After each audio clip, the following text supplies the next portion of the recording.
took a lifetime to find meaning in this decay. Red hands now washed white, keep the darkness at bay. Penitence for your name, unknown the whole time. Repeated lines for your sake, to know your home in the sky. Oh, the locust fled, those hours are wasted, but now you've tasted life, and you're fine. He will restore those years of strong welcome.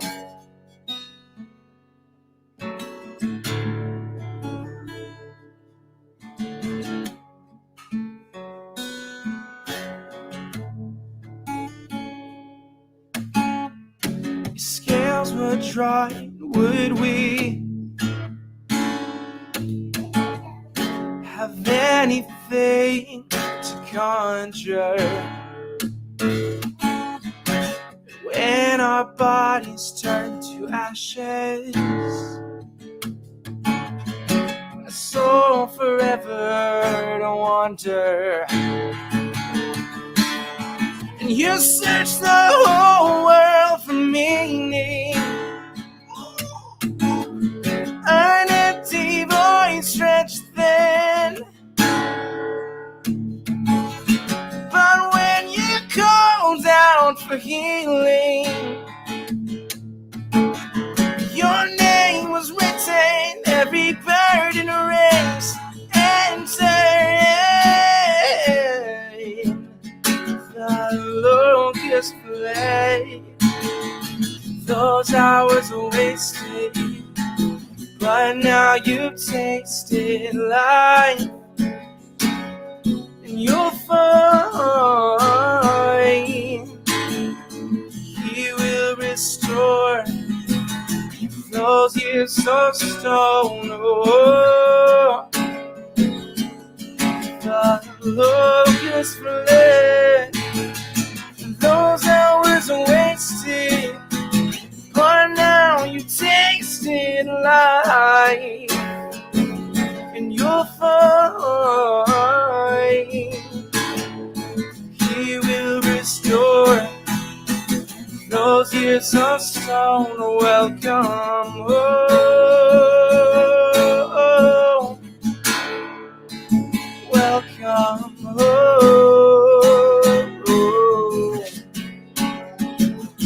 welcome,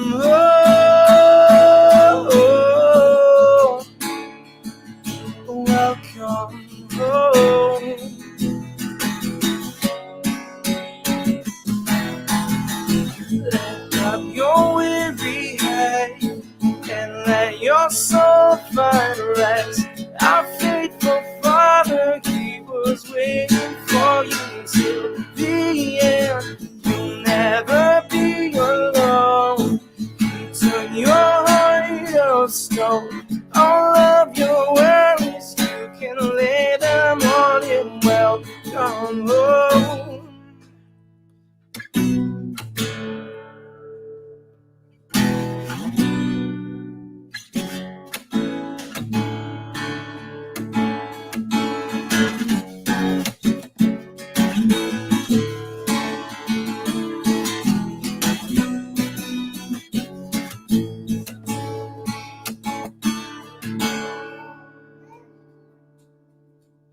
Yeah, baby, sing it.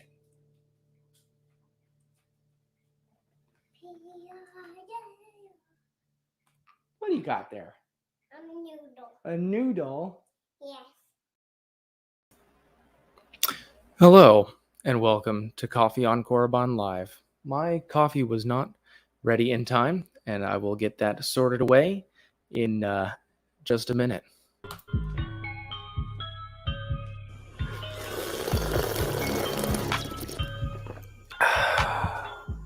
Hello, and welcome to Coffee on Korriban.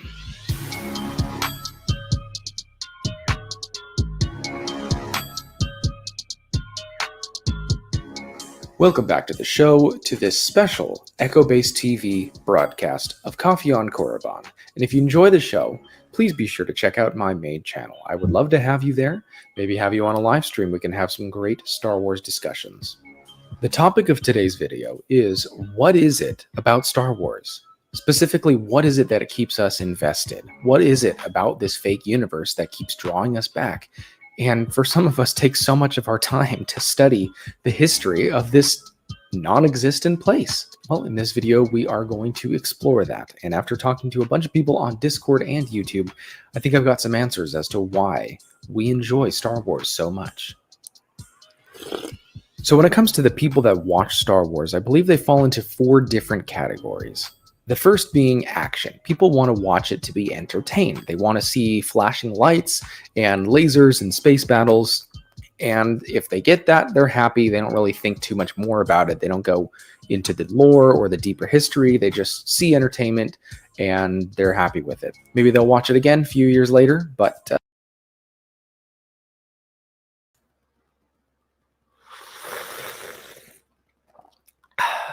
hello, and officially welcome to Coffee on Korriban Live. I have got my coffee now. It is very hot. But now we're ready to start. I was not expecting that to go so quickly, that song. I thought I could make coffee in 5 minutes, and apparently I could not. But I'm going to go ahead and add our co-host for the evening. Welcome to the stream, Mr. Matt Cave. How are you doing, sir? How are you, sir? Gorgeous looking mug. I like this one, but that one looks nice. This right here is a quality mug right here. And you get a whole catchphrase and everything. Yep. And speaking of, here's a sip for you. I gotta catch up on some comments real quick. Paul, our first viewer, other than you, Matt Cave, here is a sip for you. I'm gonna give out a lot of sips real quick. Let's see who else we got. We got Golgo13, my dude, my intro into anime. Here's a sip for you. Good evening, Leia Rose. Here's a sip for you. Got a refill. Darth Maximus. Here's a sip for you. I want escapism. Yes, that was the question of the other video. What do you want in Star Wars? What is Star Wars to you? Oh, Ted, the old Star Wars nerd. Here is a sip for you. If this wasn't hot, my coffee would be gone, but it is very hot. So I can imagine. Sips. There you go. I'm glad to have you on because you're like one of my favorite internet friends. Thank you. And I feel like I just want to road trip to your house and say, like, cook me something, because I know you would do it. There would be so much food. You have no idea, because my wife especially is like, if there's guests, if there's people around, she's like, I'm going to make everyone happy with food. And holy moly, we eat well. That sounds fantastic. Well, if I'm ever up north, I know who to call. Or private message on Discord. Good stuff, man. Sipping JD. I don't know what JD is. Jack. I know what JD is. Jack Daniels. There you go. Well, we were talking about this on Strike Stream, how I've never had a beer before. So I'm not one of the people that is like, I don't touch alcohol because I've had wine before. I don't really care for alcohol. If I want to sip something and enjoy it, it's coffee for me. You guys know that. As far as beer, I've just never had one. Was going to on my 21st birthday with my dad, have the first beer and everything. But my wife, we were engaged at the time. She turned 21 like a month after me. So I was like, oh, we'll just save it for her birthday. And then we just had a glass of wine and we were like, eh. So that's my story with alcohol. I don't really have anything against it. I mean, I wouldn't touch like the harder liquor stuff. But I like coffee a whole lot better. Lord Crit, my 500th subscriber. Here is a sip for you. Lord Crit. He will always have that title. Nice. Speaking See, I'm like you. Oh, go for it. I was going to say, speaking of subscribers, I was so close to hitting my 574 mark. And for those of you that don't know, 574 is an important number for me because when I started making Star Wars content, I was at 474. So I have a lot more subscribers than some other channels. We're all kind of in the same group, but I haven't really hit my 100th subscriber mark to me personally. Now I have gained more than 100 subs since then because I've lost a ton more. I've probably lost like 40 subs since then. So I've gained more than 100 new subs, but like net 100, I'm not there yet. So I was really close to 574. And over the last couple of days, I lost like 9 or 10 subs. So I was like so close and then pulled back. But, you know, the people that are subscribing now are actually watching the content. They're enjoying, they're commenting. And I'd rather have that than just a bunch of emails subscribed to my channel with people that don't watch the video. So that's more important to me. Let's catch up on some comments. Smart coffee. And Jack do go pretty good together. I wouldn't know, but I will take your word for it. Can make it Irish. Yeah. All right. Anyway, speaking of coffee, this is the drinking vessel I have for the evening. If you can see on there, that is Darth Malgus. Nice. And this is a color changing mug. So as you see, it'll turn black when it gets cold. So it's hot. You can see the image right now. This was my birthday present, along with the Revan picture behind me that my wife got me. I love that picture. Really cool. It's so cool. I love it too. I found that on Etsy. That image, some guy did the images for it, and I bought it for like $2 for the digital print, and then you can go and print it out wherever you want. And my wife, I got a notification someone logged into your Etsy account. And I knew that it was her logging in to download the image. And I'm like, I think I know what you got me. But I thought she was just going to print out a poster. This thing's like legit canvas. Yeah. Like it's canvas. It's like 1.5 inches thick. It's a legit, it looks like a watercolor. Like if you see it in person, it looks like a watercolor paint. And you can tell from even on the video, that's what I love so much about it, that artistic style to it. Yes. You know what? It's one of those things that, and honestly, I got to get back into it. I used to draw all the time. And I've recently found that both my children have the talent also. Awesome. So I'm hoping that they stick with it and get it. But I used to draw all the time, but painting with watercolors, but I was mostly pencil drawing and charcoal drawing. And nice. It's something that I always loved, but drawing Star Wars characters, I mean, I know I may be biased because I just love Star Wars so much, right? But I always had the most fun drawing a Star Wars character. Yeah, I did a Boba Fett once and gave it to my son, and did it in pencil and then inked it, and he has it hanging in his room now. I used to do murals, black and white murals. I would take a projector, project the image, stencil it out, and then paint it and add whatever kind of shading I wanted. I did some big pieces. The biggest one I ever did was like 6 feet by 15 feet. It was a big mural. And for my groomsmen, for my wedding, I painted each of them a Star Wars picture. And my favorite one that I did was for my best man. I did Tarkin. Nice. It was a portrait of Grand. It's great. It is Grand Moff, right? Why did I say Grand Admiral? No, it's Grand Moff Tarkin. Yeah, Will Huff Tarkin. It was a portrait of his face that was black and white with a gray background. I thought that was so cool. I was like, if you ever want to get rid of that, like, I'll have it back because that's so cool. I got to make another one. Some comments real quick. Layro says, have you ever thought about branding your own coffee. Yeah, roasting my own coffee. I actually have some unroasted coffee beans. I was going to try it in the popcorn air fryer, Mhm. the little air popper thing, because I know you can make it that way. I would love to. I would make it really dark with maybe some citrus hints in it. Um, so I eventually would want to. I've always wanted to open up a coffee shop, more of a place where people can come and sit down, leather chairs, relax. Um, More so that relaxing atmosphere than like a Starbucks with, people Mhm. studying and then, I want people to come in and chill in this place as opposed to grab your coffee and go off to wherever you're going. So Yep. I've always wanted to open up a coffee shop, maybe sometime in the future, That would as be a awesome, side man. hobby. Yeah, probably would call it Coffee on Korriban. Honestly, I might just call Why it not? that.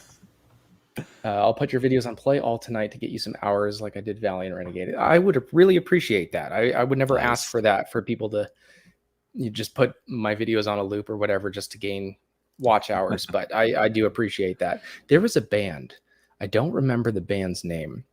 They put out a silent album on Spotify to raise money for their next tour, and Oh, it wow. was like each track was like an hour long, and there was like 10 tracks on this album that they put up. They were completely silent, and they just asked their followers to push play before they went to sleep. And so it would not play any sound because it's silent, Yeah. but they gained so much money from Spotify doing that. And I think Wow. Spotify changed their terms or something after that, but they raised like $20,000 real quick for their next tour. It was pretty funny. That's I'll great. have to look up what the band is. I don't remember. Yes, but what is the blend of coffee that I'm drinking right now? This is, oh gosh, what is this? I think this is the rest of the murdered out Black Rifle coffee that I had. I think this is the last thing I had of that. So Black Rifle coffee, whatever their dark roast is, that's what I'm drinking right now. Nice. Earlier, I had my wife found this brand called Kicking Horse coffee, Kicking and Horse, that sounds good. we had a medium roast earlier. It was really, really good. Very, very rich taste. Right now, I have Coca-Cola in your mug, but I had to keep the caffeine Yeah, going. yeah. So Yes, definitely. Love your reaction to that feature I worked on that I sent you. I skimmed through it and I was very impressed. And I love that it's not super polished like Clone Wars animation or some other fan films that I've seen. I love the style. It's super cool. And especially when I got to the parts where I could hear people's voices that I recognized, that was so fun. So I will probably have to react to the next one because I watched like half of it. If you guys don't know, Lord Crit does some awesome animations and shows and stuff. Oh gosh, Nice. what is your channel name? Put your channel in the bottom. I wonder if I can make you a if I can give you a wrench. I wonder if I can. But anyway, how was your day, Matt Cave? It's been a long week. I've been pushing myself to try to make a bunch of content ahead of time so that I can do premieres. And it gets tiring. I'm not gonna lie. Yeah. Well, your stuff you've been putting out is really entertaining and impressive, and I'm certainly enjoying it. I don't know about everyone else, but I'm definitely enjoying it, especially just your live streams, your Resident Evil live streams, because I never got to play those games. I started on PS2 basically with gaming, so a lot of the PS1 or original Xbox games I never had a chance to play. So kind of playing this for the first time vicariously through you and your streams is really fun. That's awesome. See, I had a bunch of people that came in. Actually, you were one of them when I was playing 7, Resident Evil 7, and a whole bunch of people who had never played the game before but were just curious about it. And that's one of the things I love about the live stream is getting some people in who are experiencing what you're playing for the first time. Yeah. And it's I don't know, it's fun because especially since I haven't played it in so many years that I'm messing up along the way. But I think that's important because for a first time experience, you're not going to to play the game perfectly. Right. Exactly. And I didn't know anything about Resident Evil until I watched your stream. I think that was when I first started actually tuning into your channel. I think I subscribed on someone's stream. It was like, like, oh, here's the link. Go subscribe to so and so. And I always do that just to support channels. Nice. But I think when you were playing Resident Evils, because remember I went to go get Taco Bell. That's true. That's where you and I officially met. Was Resident Evil 7 stream over Taco Bell. Over Taco Bell. As soon as you said the chicken chalupas, I was like, I gotta get some. Yeah. And speaking of tacos, Del Taco is my addiction. Okay.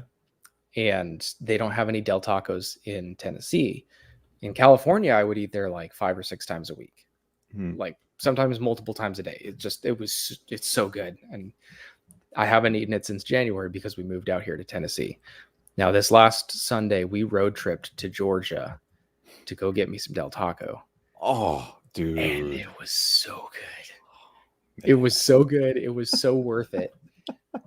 And I videoed it, and it's there. I'll have a video on EBTV this Monday. That's awesome. See, that's dedication right there. It's so good. Now, we didn't just drive 6 hours for Del Taco. We went apple picking while we were there, so it wasn't like it was just for me, but yeah, it was just for me. See, I did a sort of similar.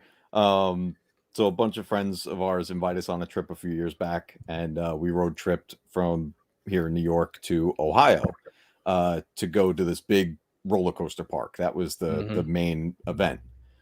But so many people kept telling me about this place, and if I remember correctly, I think it was called like Steaks and Shakes or something like that. Yeah, there's Steak and Shake around here. Okay, so that was so my mind was set on that. I was like, this is where I want to go. I know we're doing the park and everything, but I want to go to Steaks and Shakes. Yeah. All right. I am going to bring in another fantastic guest. If you'll bear with me, Matt Cave, tell us a joke.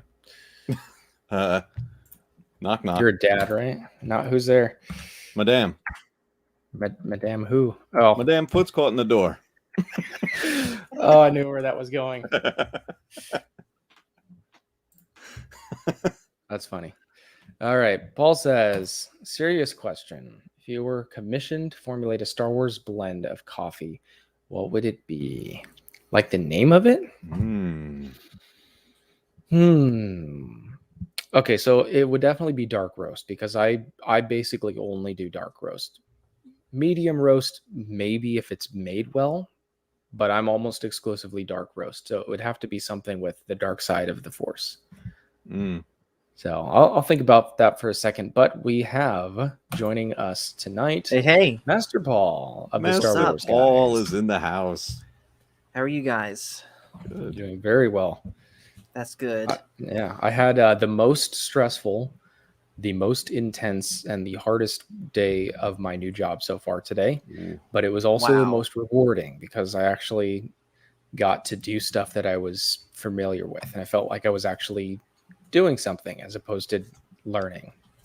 So it was actually a really good day, even though it was tough. So my day's going good so far. Nice. On the opposite end of the spectrum, my day was incredibly boring because traffic through the caverns that I work at has dramatically gone down since school has come back in. And so I was pretty much stationed in the lowest room in the caverns for 7 hours today, and it was incredibly boring. I hate boring days. And I've had a few of them with my new job because a lot of it is just shadowing the managers and stuff. Okay. And I don't like standing around. All the other jobs I've had, if you're standing around, you're doing something wrong if you're standing around. And I don't like that feeling of just like not doing anything. It's very uncomfortable for me.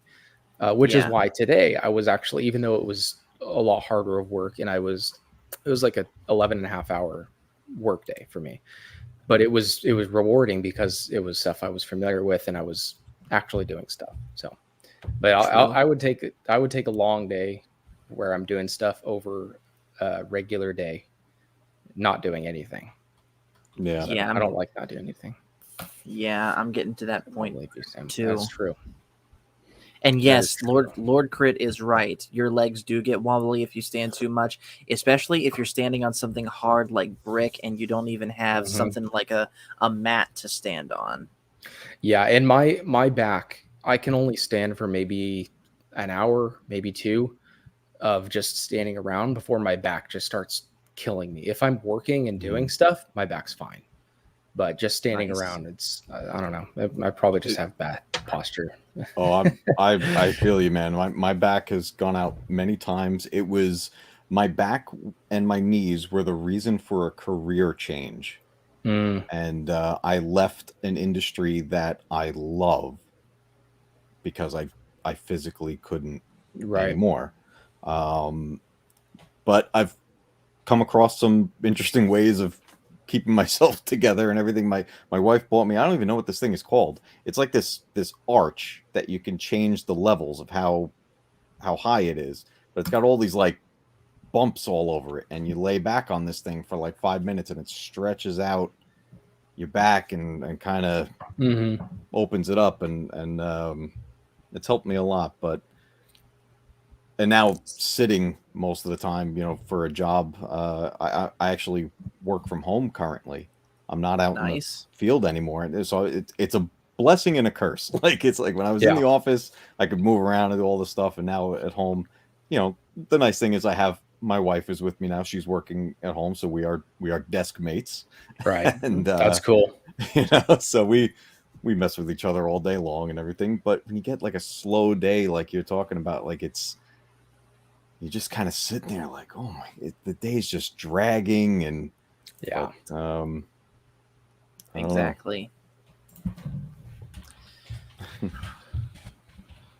I got to answer that question real quick because for it. TTT Game says, "Who are the 2 guests we have with us tonight?" Oh yeah, I got to take off the banner. We have the Matt Cave and Master Paul of the Star Wars Guys, and if you are not Yes. subscribed to both of those channels, you can either subscribe to both of those channels right now or unsubscribe from my channel. Ooh. Strong don't language. Do that. I don't know. Yeah, I don't do that. we're a community, and if you're not going to show your support for those guys, then Yeah. I don't know. By the way, speaking of community, I currently have my Echo Base TV video for this coming stream uploading right now to Google Drive, and Nice. it is a showcase of every guitar that I currently own. In fact, all of them are still here in the room with me right now. Nice. Star Wars Real Talk. Here is a real sip for you. Mhm. Paul, when you getting your mug? As soon as I possibly can. Tilenko says, "Hello there." Hello there. General Kenobi. Wait a minute. Jinx, you owe me a soda. Is there an epic beard in the chat right now? There is an epic beard in the chat. I am so jealous. I just You're jealous. Look how little I've got. I caught that stream and just I was in That was awe a fun stream. of the epicness of this family's hair. That was a fun stream. That was an interesting stream just because my dad kept changing his face to the alien It was and so the potato. that was that was a fun stream. Korriban. I have 0 epic beard. That's my brother. I know what that's like. Mhm. So I'm trying to keep like right around this zone because I gotta get ready for Kenobi. Is it Vinicius Lilas Ferreira? I'm trying. That was my attempt. Here's a sip for you. Welcome to the stream. Welcome to the channel. Let's see. I wanted to go over some things real quick. First off, we have mustache mugs available for sale for their Coffee on Korriban mugs. Matt K, if you have one, why don't you go ahead and show yours off real quick? Let me. There we go. Here's a sip for you. As I almost spill it on my desk. And Coffee on Korriban. I like So- that. So And multiple I made colors, too. those, yes, I made those in gray, white, and black. And I made the profit margins on those about 20 cents, just about as low as I can make them, because I'm not trying to cut money off this. If you guys want a mug, I wanted to make it a low price for you guys to be able to get, because realistically, if 10 of you bought a mug for me making no money, that's more important to me than 2 of you buying a mug and me making $5, you know.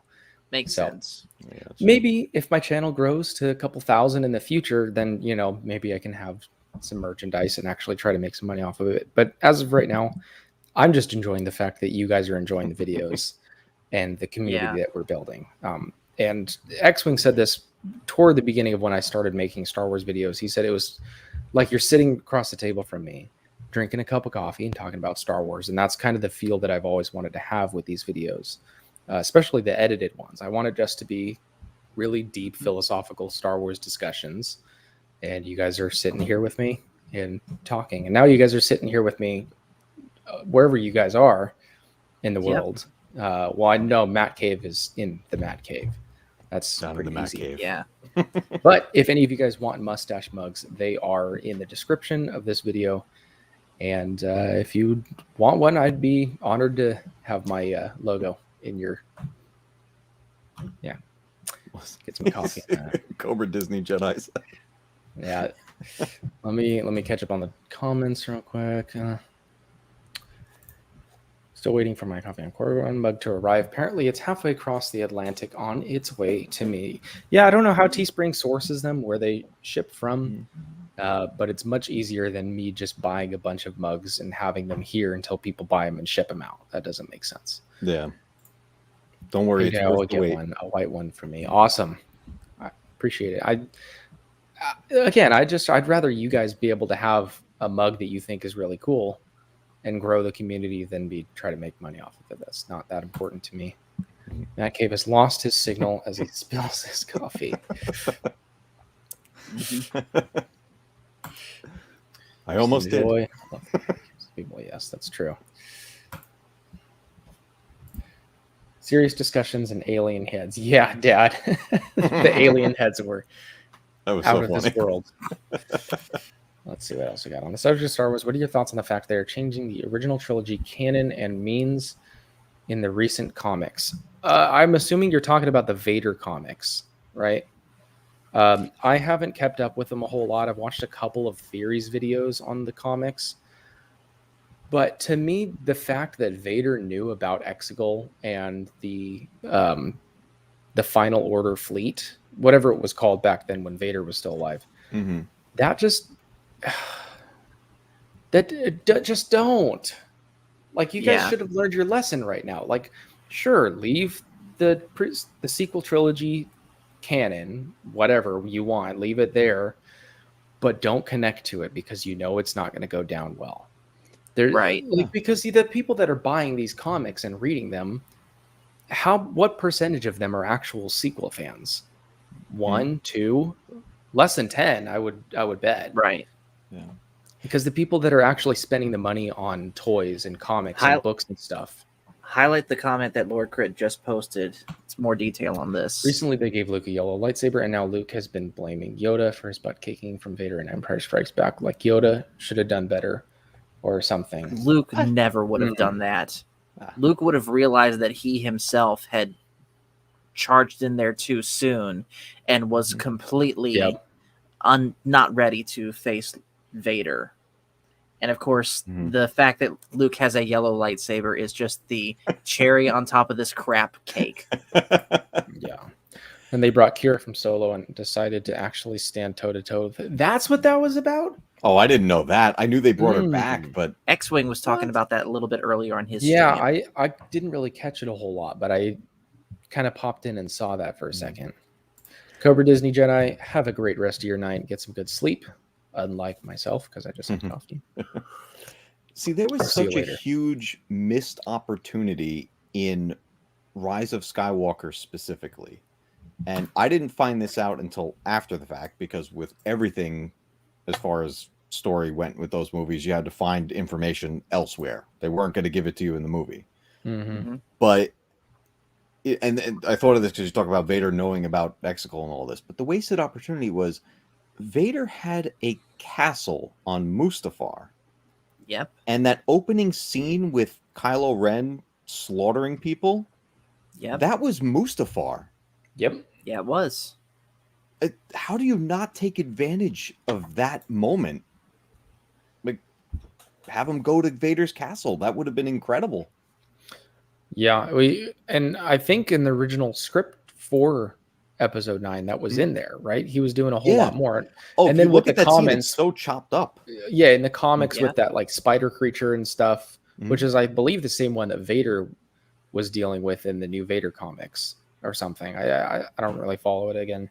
I don't care all that much.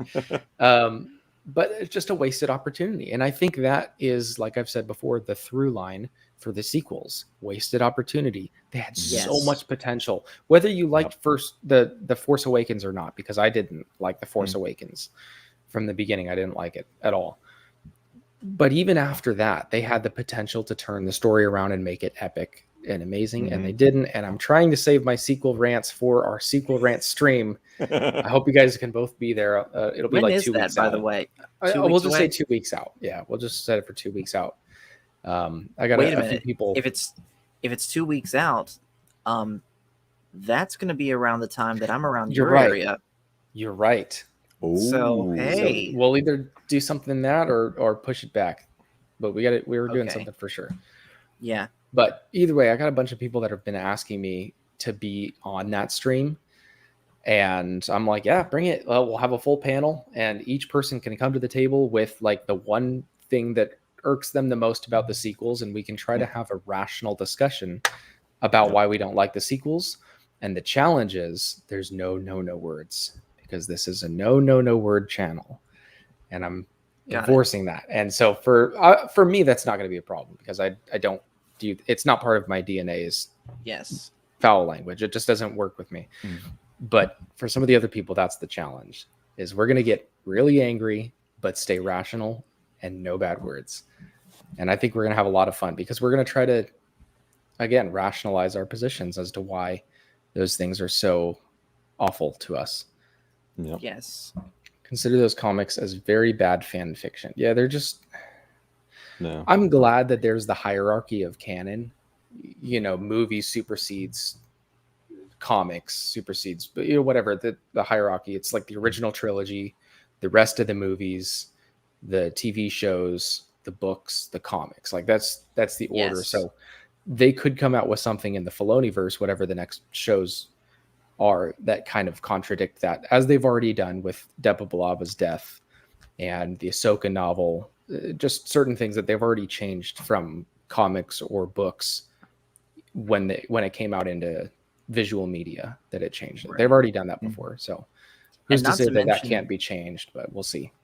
And not to mention, speaking specifically about the original trilogy, with Lord Crit's original comment, how they're changing OT canon, I'm pretty sure I heard somewhere that like part of George Lucas's stipulations in the sale of Disney is that the original trilogy could not be touched at all. Yeah. So if they that's kind of towing the line with the Vader and Obi-Wan fighting potentially in Kenobi. That's really close, but again, it's up for interpretation, so I don't think that's really crossing the line. So I'm sure there are factions at Lucasfilm that would love to tear apart the original trilogy and remake it into their own image, but I don't think it's ever going to happen, because someone in power is going to have the sense to say, okay, stop it. This is George Lucas's original vision. You cannot ruin this. Yeah. And I feel the same way about the prequels, to me, because I love the prequels more than the original trilogy. Same. Personally. And it's the same way. If they were to change things about I don't know, Qui-Gon Jinn and Obi-Wan's relationship or something, or just something like that. If they were to change stuff like that, that would bother me just as much as anything else that they potentially changed. Yeah. See, but that's another relationship that they could dive into deeper. I would love Mhm. to get something that takes place in between episode prior to episode 1. And with, And have you read Master and Apprentice? I have not. My best friend did and Not told me yet. all Okay, about it. okay, then that is exactly what you're looking for. Oh, okay. Master and Apprentice is Qui-Gon Jinn, Obi-Wan Kenobi before episode 1. It ties in Gotcha. perfectly, and we get that relationship that we wanted more of in episode 1. So I highly recommend Master and Apprentice. I will definitely find that. Yeah. I got to finish Plagueis though first, and then I'll dive into it. See, that's up on my list too. Yeah. I think the closest I ever got to more into their relationship was that Xbox exclusive Obi-Wan game years ago, which featured one of, in my opinion, the worst Obi-Wan impression I've ever heard in my life. Was it young Obi-Wan? Yeah, it was. This was like, the game starts before episode 1 and then goes through Phantom Menace, but you're playing as Obi-Wan throughout the whole game. Hey, man. But hey, Nerporial. Here's a but the sip for you, voice by the way. actor is it's just atrocious. I will have to look it up. No. Is it worse than the voice actors in Resident Evil 1? It's Chris! it's Don't die. I would say dialogue delivery, no. Okay. But Obi-Wan voice quality, yes. I will look that up. That would be interesting. I will make sure to see. stay far away from it. The game is actually good, but every time he speaks, you're just like, That's awesome. Yeah. There was something actually really charming about the dialogue in Resident Evil 1 when I was watching it. right? It was like really nice, actually. It's like Just watching a 'cause it's B funny. movie. Yeah. Yes, and I had a kick for about 2 years when I was in high school. I loved watching cheesy, like C movies, Mhm. like where not like it's bad on purpose, but where they're really trying to make a good movie and it's just not. Mhm. And it's I don't know. It's like you I said, there's watched a it. charm behind it. Yes, Yep. exactly. If you ever want to see something that I don't even know what oh yes it is. I don't even know what class to put this movie in. it's a B movie that's Mhm. purposely trying to be a B movie that is self-aware and is a movie within a movie. And it's called Ooh. Rubber. Rubber. Have you ever seen this? No, I've No. never heard of this. Are you ready for this plot? I don't know. The movie Rubber is about a tire that is alive and goes around killing people. Sick. Yeah. Go watch Why? that movie. Oh, Okay. who knows why? Interesting. Rubber. All right. I highly I recommend was expecting ridiculous, but that one just has me speechless. Somebody I used to work with insisted I watch it, and at the time it was actually on Netflix. This was years ago. Really? And I watched it, Wow. and it is now it's way up there on my recommended movies. I'm looking this up because I don't know if this is a You real know what? thing. I know I said I was never going Rubber to put any more trailer? movies on my list, but He's got it. that's going on the list. Hold up. It's Hold a up. movie that everyone needs to experience at least once in their life. Rubber has been added to the list. The tire is a better character than Geode. I mean, I ain't even seen it yet, and you're not wrong. Oh my god, he found the trailer. Oh, Is this it? I mean, if there's another movie called Rubber, it's not in the right category. I think this is it. Yes.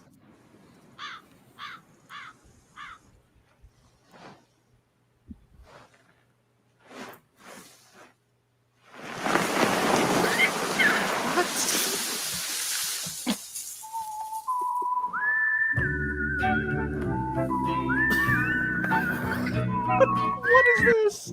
This is it.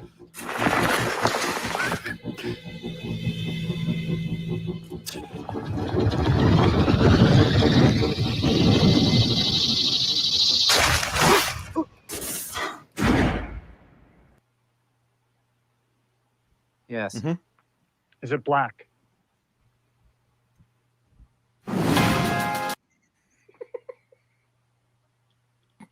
What in the world? Who comes up with this stuff? Dude, I can't recommend that movie high enough. Like, it's an experience. You know what? I'm with Ted on this one. Let's make this a watch party. You know what's funny? I don't own a copy of it, and I still don't know why. I got to go get my hands on a copy of it, and I will happily host a watch party of that. I'll be down for it. 100%. Better concepts than the sequels. True. Oh, you're muted. Yes. Okay. What'd you? The host. I don't know what I muted did. himself. Is this a good year? No, apparently it's a trailer for a movie, a self-aware movie. Yeah. I don't That think is Goodyear funny. will want any part of this. No. Oh, I don't know. Ale Green Lantern, welcome to the stream. Here's a sip for you. Mm-hmm. We're talking about killer tires that are sentient and self-aware. Yeah. You watch have no idea party. how.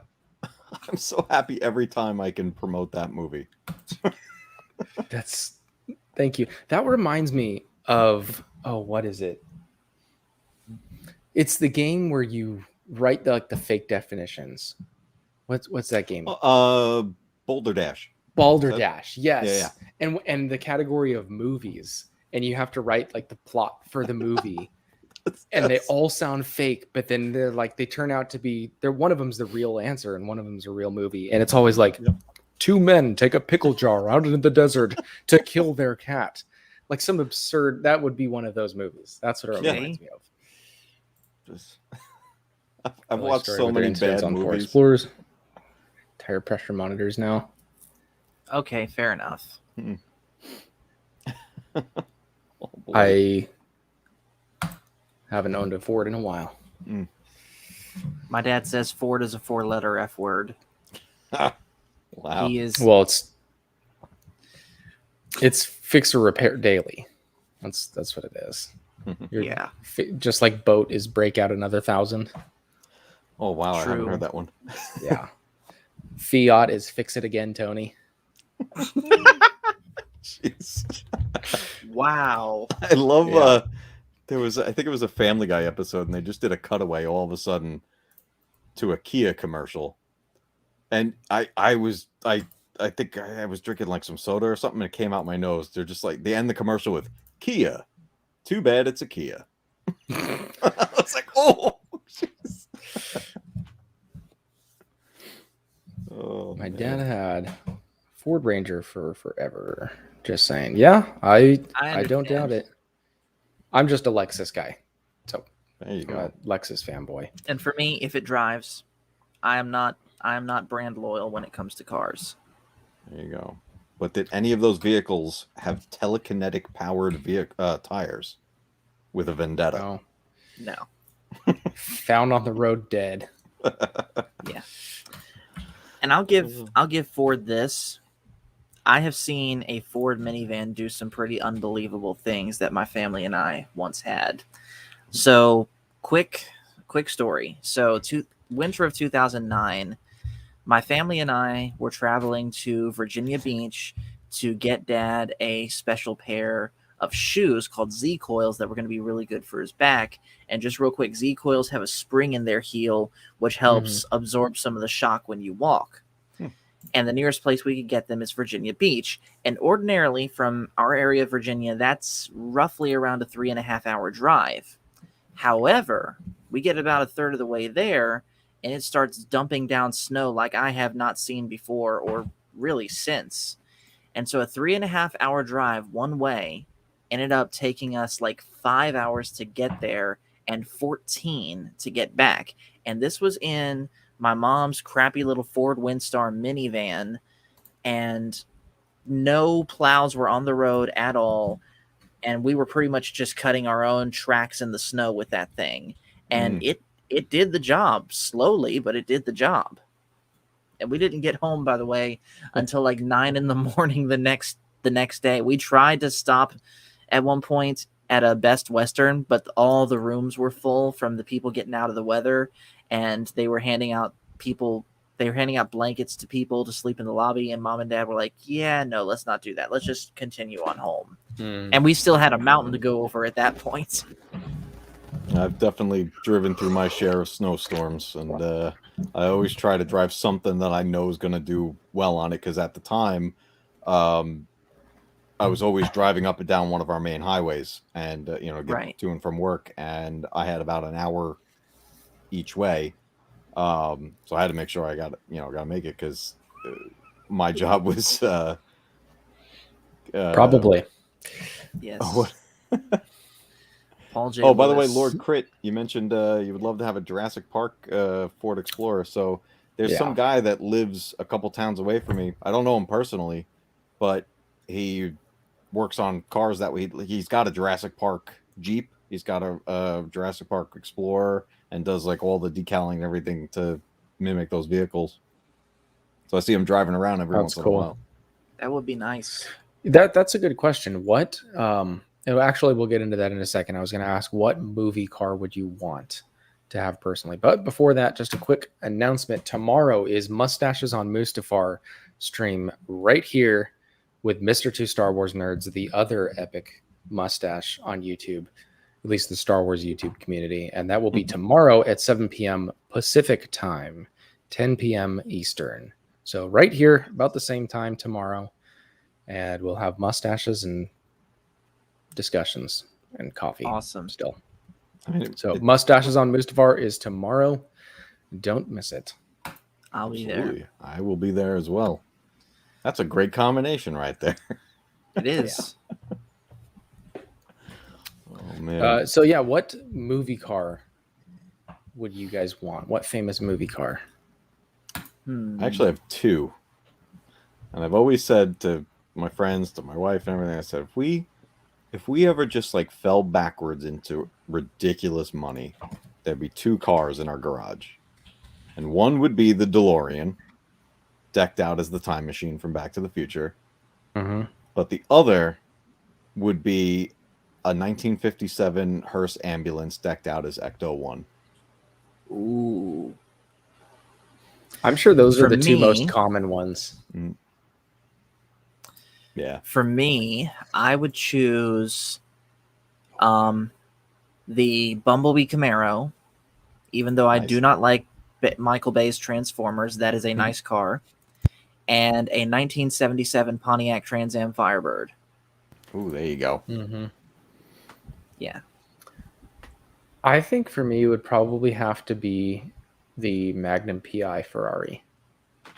Good choice. It's so classy, and it's not too flashy. Like for me, if I had a DeLorean, I wouldn't convert it into the Back to the Future one, because everyone converts them. I would prefer to have a stock DeLorean, just plain. Right. Because then everyone would tell me to convert it, and I never would. But I think with the Magnum PI Ferrari, it's a vibe. My wife hates that phrase. It's a vibe, but it is. It's the whole the mustache and the short shorts and the glasses and I would show up to a Cars and Coffee just in that era, even though I was never alive in that era. Right. Oh, so you got to get Mister from Two Star Wars Nerds. He'll pull up with the Tom Selleck mustache going on, and it'd be good to go. Yeah, my dad said you can buy a new Dolores. So there's still, I forget DeLorean? exactly where it is, but there's the official site there, the DeLorean everything, which I just learned about this on Discovery Channel of all places. I'm trying to remember the name of this guy's show. I think it's called like Expedition Unknown or something like that, but he did a whole Back to the Future special where they tracked down all of the movie used DeLoreans, but then ended up going to like the main current day headquarters. It was fascinating. I've seen some videos on what is it? The General Lee. What's that from? That's from That- Dukes of Hazzard. Yeah, Dukes of That's- Hazzard. Yeah, That's an old Dodge Charger. that's Mhm. right. Yeah, I watched a video of the guys that tracked down the original number one Nice. of that. The first production, the first one that they made for the show. They tracked it down or something. It was a while ago. Wow. Mhm. Another one that I would love to have is the Dark Knight Batmobile, because that's a Lamborghini, Mhm. and those exist. There's a couple of them in real life that actually drive around. Those are so cool. A Lamborghini tank, That Nice. thing Pretty is sick. sick. and I'm not huge on Lamborghinis. I if I see a Lamborghini, I'm like, oh, cool. Yeah. But if I saw the Batmobile, that's different. If I could give a third one, I would pick Herbie. Ah, nice. Get Classic. the Volkswagen in there. Yeah. Yeah. See, with the Yeah. Batmobiles, I always go back and forth of like, would I want the original series, the 1966 version, or do I Mhm. want the 1980s Michael Keaton Batmobile? Like, I always go back and forth. I'm like, I don't know. Do I want the extended hood, or do I want that like awesome cockpit from the 60s? Like, it's just, I don't know. Yeah. Now let's change this question back into the Star Wars universe. What ship would you want for you personally? The Ghost. Ooh, that's a good one. That is a good one. Dad, yes, you do. My dad has a '66 Volkswagen Beetle, Nice. and Nice. it is white. Nice. You need to get it decaled like Herbie, man. You'll have every old Yeah. movie fan wanting to take pictures with it.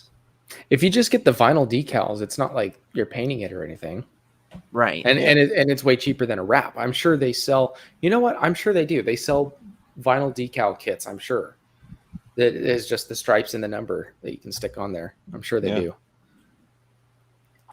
What about RoboCop's Ford Taurus? I can't remember that. That was Crit, are you talking about the cop car that they used in the original RoboCop? Let me look it up. Yeah. Man, what's see like if I just had my personal ship for just me, I'd have to go with an X-wing. But if I want to go cruising around with a bunch of people, I'd go with the Ebon Hawk. Okay. Ebon Hawk is mine. yeah. Ebon Hawk is mine. That ship is home after playing Knights of the Old Republic a few times. That ship is home, and I've said before, if I win the lottery, I'm gonna buy a plot of land that looks like Dantooine and build a life-size Ebon Hawk and rent it out as an Airbnb. Oh, that would be so So- awesome. Nice. And so you'd go in there, the entire inside would be exactly like it is in the game, with the bunks and the cockpit and the games and the storage compartment and the box that you're not supposed to open and everything. And it would just be the Ebon Hawk in real life. That I would like be so that. cool. Yeah. But that would be my ship, the Ebon Hawk, because that ship is just home for me. That Right. ship is home for me even more than Millennium Falcon. Yeah. That's the thing I liked Understandable. about that ship. It had that Millennium Falcon Yeah, feel. but there's something different about it. There's something different about it. That's what it was. And I Yeah. agree with you. It felt like home, and that's what I really hope they do right by the Ebon Hawk Yes. in the remake.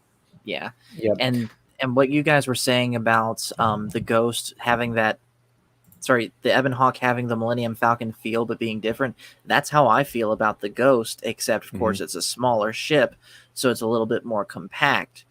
But overall, the Ghost is my favorite ship in Star Wars, and whether it's just for me or whether I'm taking people around, the Ghost can pretty much do it all.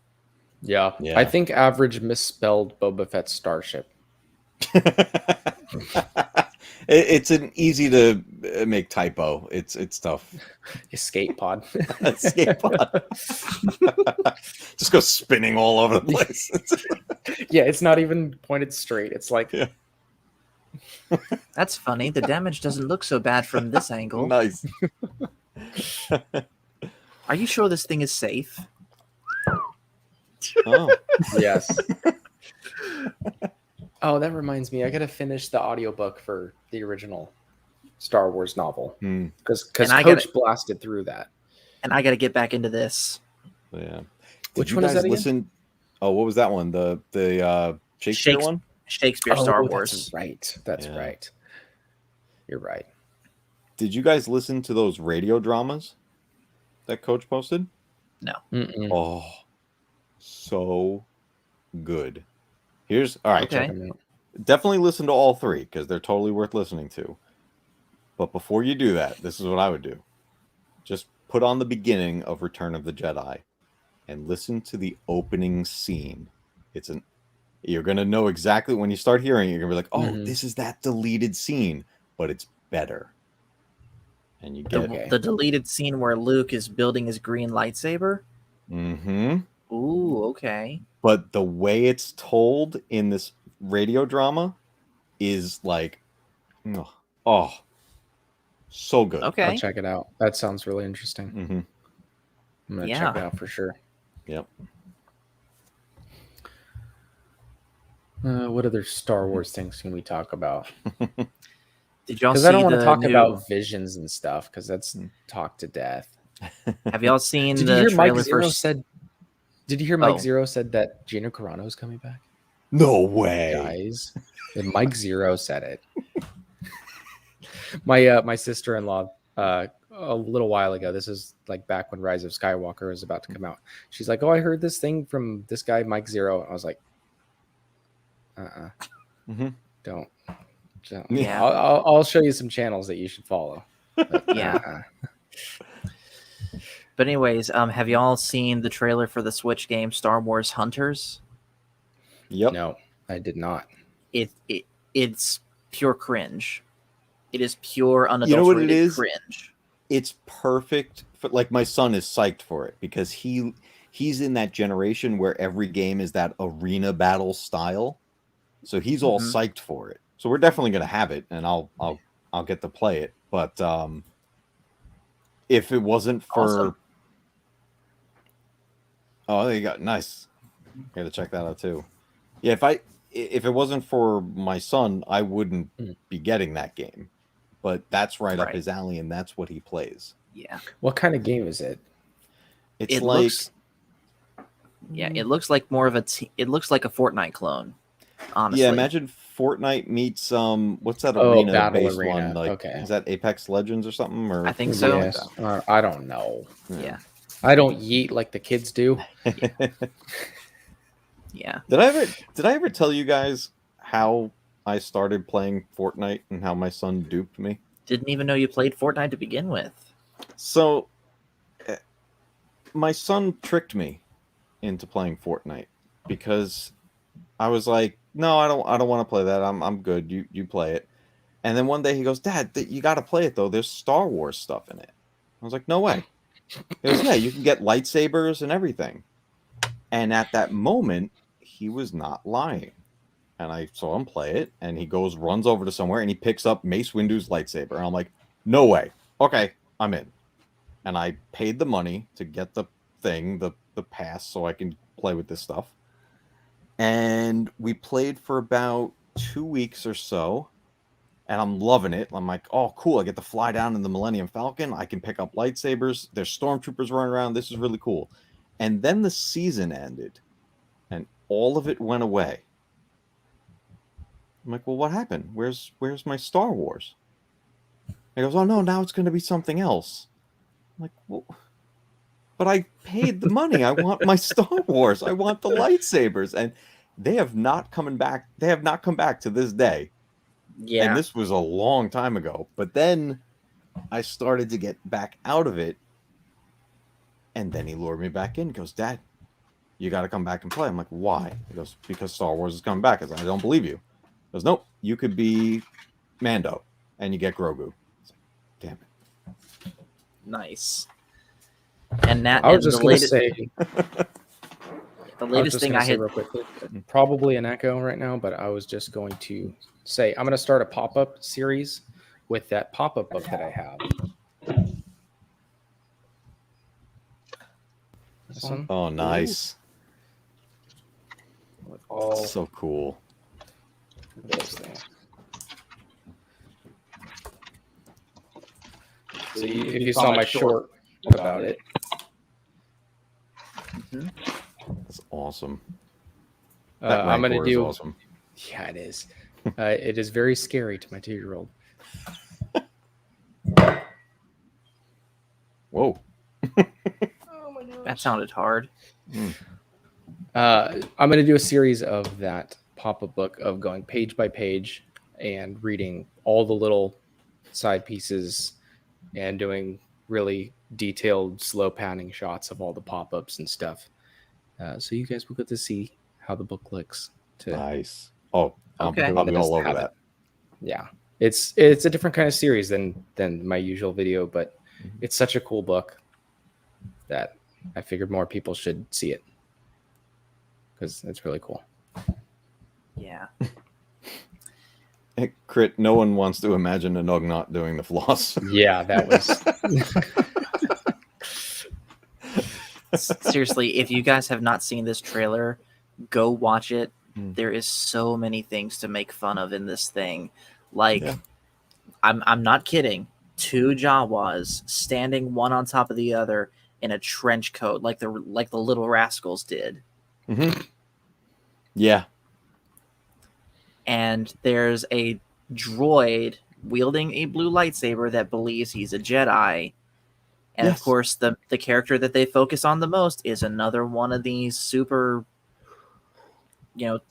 strong women that has that stupid side shaved haircut. That's my haircut. Yeah, but you make it look good. Thank you. They stole it from you. You know what? That game's going to be a hit with the younger generation, with kids, and that's what it's aimed at. That's definitely what it is. And I think it's actually going to be, if I'm not mistaken, the first exclusive Star Wars game on the Switch. I think you're right. I think it is. But then again, I don't even have a Switch right now, and I don't either.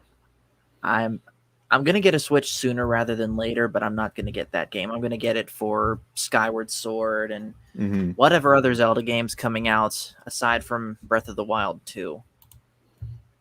Yeah.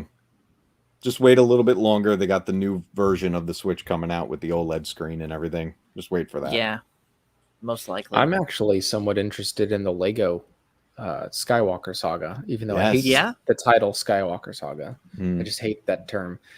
But it actually looks really cool because this is the first Lego game with third-person camera angle, right? Or did they do this in the other one? They've all been more top-down. Yeah. Yeah, this is the actual, like, the first one with third-person camera.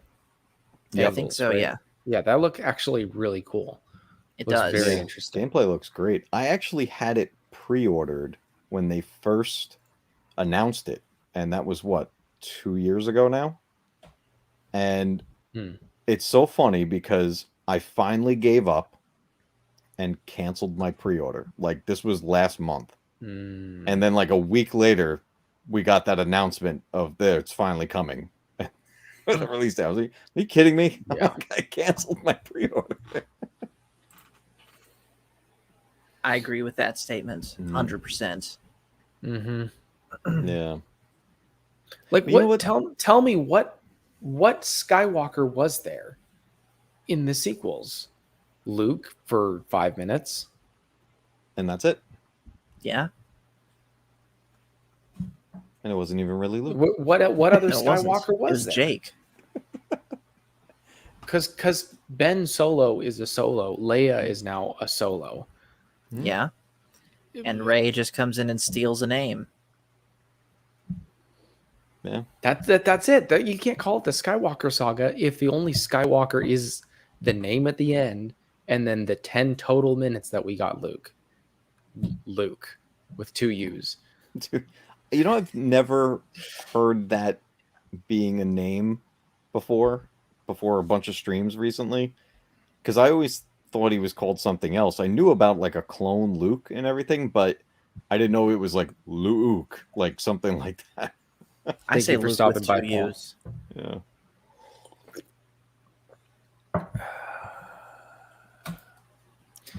Yeah, but I'm looking forward to that sequel bashing stream Yes, That's gonna be a good because time. we're gonna get out all of our nasty feels. yes. But again, like I was saying earlier, try to keep it rational and give reasons as to why we don't like that as opposed to just an unbridled rage of this is the worst thing I've ever seen. Like let's try to come up with reasons why we don't like it.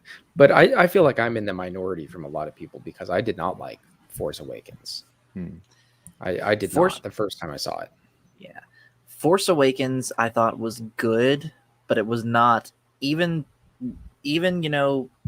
when I was in that, as I call it, the honeymoon phase of just finally getting a new Star Wars movie, I thought it was good, but I could still sense that it was missing like that touch of George Lucas that all the other six had. And it was not my favorite Star Wars movie. And of course, the movies that came out after it just sort of retroactively made that movie bad to me, which I think is somewhat unfair to that movie by itself, but at the same time, it's just emblematic of the fact that they had no plan. Yeah. But the problem was, and obviously we'll go deeper into this with the actual stream for it, but I'll say this is that Force Awakens was the only one that had potential because it set up all of this potential. And if the next two films would have been good, it would have made Force Awakens great. Yes. Because that's where it set up these things. But obviously, I will grant you that. If they had gone a different direction with The Last Jedi, I would have come around to The Force Awakens. It wasn't irredeemable for me at that point. I didn't like it, but it wasn't irredeemable. What they did with the next two movies made it all irredeemable. Because it was the very first scene. I didn't see Force Awakens in the theaters. I wasn't that excited about it. I was watching it with my wife. I think we were just dating at the time. But I was over at her house when we were watching, and I was like, "Oh yeah, the new Star Wars! Like, I'm really excited for this. I like Star Wars." Put it in, and the first scene with Kylo Ren holding the blaster bolt in midair, I'm like, "That's so cool! I've never seen that before. Like, this guy's bad. Like, let's see what happens." And then Poe gets down on his knees, and he's like, "So what? You talk first. I talk first. You talk first." And I was like, "What?" That was our first hint. Wait a minute.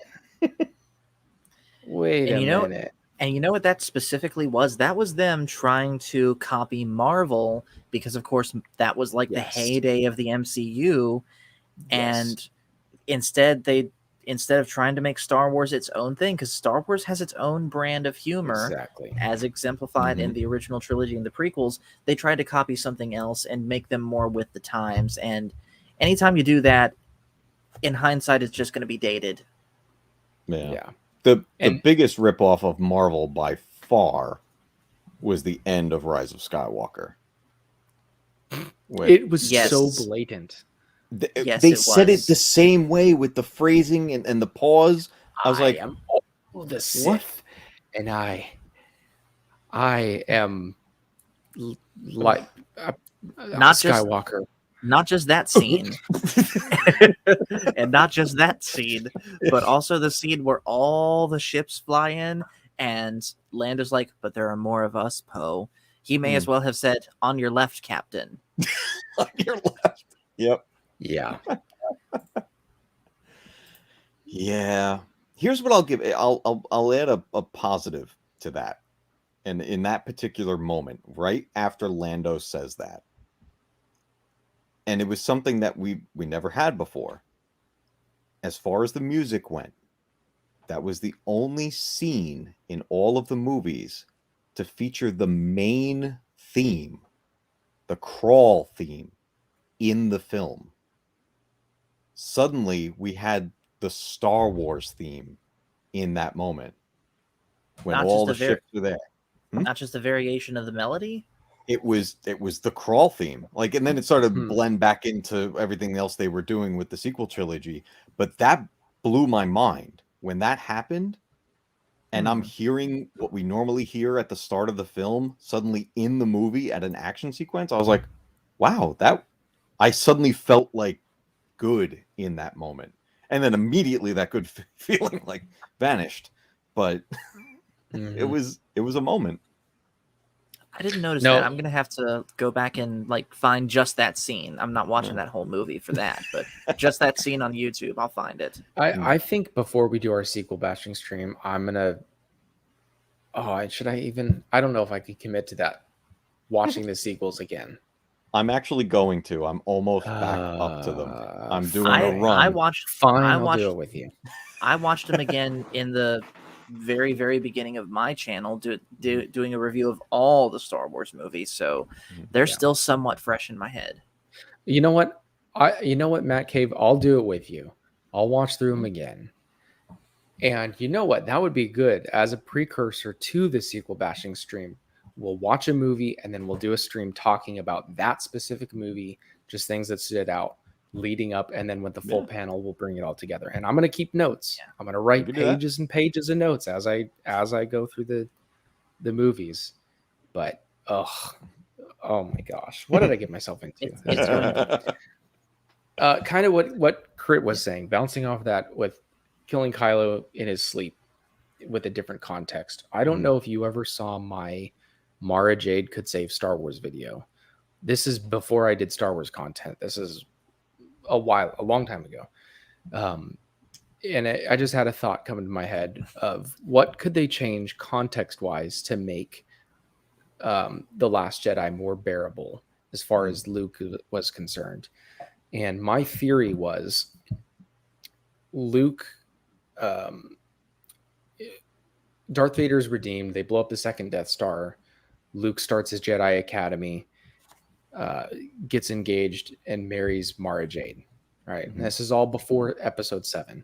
So Luke actually does marry Mara Jade, and they have their amazing relationship. But Palpatine, because we know he's still alive in the background, somehow plagues Luke with visions of Mara Jade dying. Just the same exact way that he plagued Anakin with visions of Padme dying. He was playing on that fear and feeding him those visions. Now Luke keeps getting these visions, and at first he knows that this is the dark side. He doesn't know it's Palpatine, but he knows this is the work of the dark side trying to get at him. But he still gets these visions of Mara Jade dying. And more it starts to become more real to him, and until he has a hard time differentiating a vision from real life. And he's plagued with this idea of someone is going to kill Mara Jade. I have to stop them. Who's going to kill Mara Jade? I have to stop them. And it's Ben Solo that he keeps seeing in these visions killing Mara Jade, training as his little Padawan in his Jedi temple. He keeps seeing these visions until he can't tell if it's real or fake anymore, of Mara Jade being killed by Ben Solo. And then in real life, he starts seeing those hints of the dark side, that rebellious dark side spirit in Ben Solo. And he convinces himself that Ben is going to kill Mara Jade. And so in one of those visions, he doesn't know it's a vision. He's convinced that it's real life. The dark side is kind of gripping his mind. He goes to execute Ben to save his wife. And in that one fleeting moment, he realizes what he's doing. Ben freaks out, destroys the Jedi Temple, and accidentally kills Mara Jade in the process. Luke blames himself for Mara Jade's death, for allowing himself to turn to the dark side, attempting to kill his nephew, and ultimately leading to the death of his wife. He blames himself for that. He goes off into hiding onto the island because he fell to the dark side. And he holds himself responsible for killing his wife. That context makes The Last Jedi bearable. Not good, but bearable. Not to me, it doesn't. Okay, and that's fine. But I'm just saying, if there was a rationale for why Luke was on an island, that's the rationale. Yeah, and I can certainly see where you're coming from with that, and everyone's going to have their own views on this. But for me personally, there is nothing that they could have done to justify why Luke was on that island to die that would have even made me able to stomach it. Because, and this is why I think the true linchpin to whether or not we actually do get this alternate universe should be whether or not Palpatine actually dies. Right. Because your scenario would, as great and well put together as it was, would never have happened had Palpatine just stayed dead. Exactly. So that's how you fix the story. You go back in time, set up another timeline where Palpatine stays dead. Heck, the Legend of Zelda trilogy did that twice over, because in the Zelda timeline, it starts out linear from Skyward Sword until Ocarina of Time, but then after Ocarina of Time, it branches out into three. One timeline where it follows Link having just defeated Ganondorf, and it's the Child Link timeline. Then there's the timeline that Link leaves to go to the child timeline, which is the adult timeline that leads to like Twilight Princess, I think, and such like that. And then there's the downfall timeline where Link dies. So anytime you die in Ocarina of Time, that creates the downfall timeline that has like the really old Zelda games and, according to game theory at least, Breath of the Wild. So they could do something very similar to that with Star Wars. Does Palpatine die? Does he not? There's your two timelines. Yeah. Because it would have been great to have Snoke continue. I was intrigued. I wanted to know more about him. And that, I think he would have been an excellent main villain as you kept building him up as you go. And actually, back on your point about having Mara Jade in it, until The Last Jedi happened, I was 100% convinced that at the end of Force Awakens, Luke was standing next to Mara's gravestone. Same. Everyone was. No one could convince me otherwise. And that would make sense. Again, a wasted opportunity. They had a great opportunity to do that and have that some reason for Mara Jade dying being the reason he was on the island. They could have made at least a little bit of sense, and they wasted that opportunity. And something that people have talked about before is, should we allow a multiverse into Star Wars? My answer is no. Absolutely not. Multiverse? No. Absolutely not. Two different timelines, yes. And I think just two different timelines, because we don't have to have a multiverse in Star Wars. We don't have to obey the rules of Marvel or of Doctor Who or Back to the Future. Every movie universe has its own way that timelines and reality branches and multiverse and whatever works. Star Wars can have its own way. It doesn't have to follow the mold of another franchise. So that mold can be just two timelines. And I don't think that would be too confusing. I think that would be easy for the casual viewer to follow. Two timelines. And whether that be the World Between Worlds or some other event that starts that, one timeline leads to the sequels, and this is one path of the galaxy. There is one branch of the timeline, because there doesn't have to be a multiverse. Star Wars can only have the two timelines, and I think it should only have the two timelines. And as we've mentioned before, we've already seen what happens when Star Wars tries to copy what others are doing in the case of, trying to implement that MCU humor. It just doesn't work. It's foreign. Yeah. And Lord Crit, you kind of touch on something that I've thought about for a lot of things, not just Star Wars. He says anyone with common sense to come and chip into the story, but they chose to let some guy write and direct the course of the story. How hard would it be for them to take 10 random people from a Star Wars convention and say, hey, here's a non-disclosure agreement. What do you think about this? How hard is that? And like I was saying with other things, not just Star Wars, car manufacturers, when they're putting out a new model, hire some people that do car reviews to come and see your car while it's in the pre-production phase and tweak little things like, oh, you need a volume button, not a touchscreen volume control. Like little things like that. Like, why don't people that are designing products or movies or books or whatever have fans or people that actually purchase those things to give them suggestions and edits? Because that could have saved them a ton of trouble if they had just taken 10 nerds from a Star Wars convention and said, here's your NDA. What do you think about this? If all 10 of them said, oh, that's a terrible idea, that could have saved him so much headache. I think Here- they do something very similar to that in the guitar world. Anytime they're coming out with a, say, Fender's Yes. coming out with a new Stratocaster, they of course send all the demo models to all these influencers out there to show off and get their thoughts on. So, yeah, why can't they do that with us? Yeah. Well, I here's think what they chastised anyone who spoke against it at the Lucasfilm Story Group, but according to their fake behind the scenes, everything went smoothly. Yeah. And that's their fault for not taking criticism, for not taking suggestion, for thinking this is the way it's going to be because this is what people are going to love. And they didn't love. We didn't love. Yeah. Well, it's something, and this is from personal experience, and this is what I truly feel happened when Disney acquired Lucasfilm. So, the company I work for, I won't say what, was a longtime company and was acquired by another company, and now we're something different. And I was very lucky to survive the transition and everything that happened. I'm still there. I'm happy. Everything's good. But we had some dark times because through that transition, the new company wanted to take a different direction. But in order to do that, they eliminated a lot of the people who knew what they were doing and how to handle this industry.